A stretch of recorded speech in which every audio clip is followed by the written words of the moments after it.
দেশের mobile telecom পরিষেবা নিয়ে প্রিপেইড ব্যবহারকারীদের মধ্যে নতুন এক সমস্যার কথা সামনে এসেছে।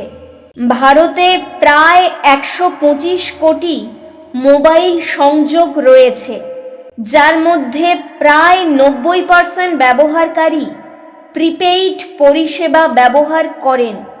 সমস্যাটা হলো, রিচার্জের মেয়াদ শেষ হয়ে গেলেই টেলিকম সংস্থাগুলি ইনকামিং কল ও SMS বন্ধ করে দেয়।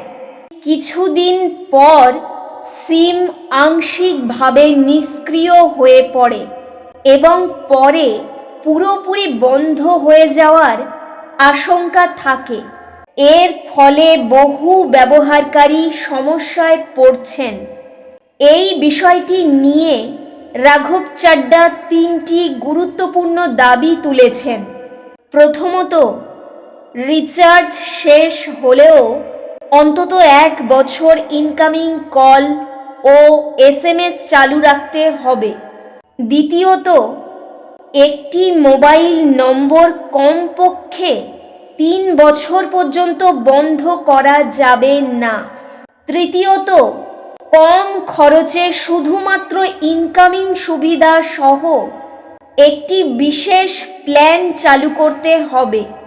এই দাবিগুলো বাস্তবায়িত হলে প্রিপেইড ব্যবহারকারীদের জন্যে বড় স্বস্তি আসতে পারে বলে মনে করা হচ্ছে।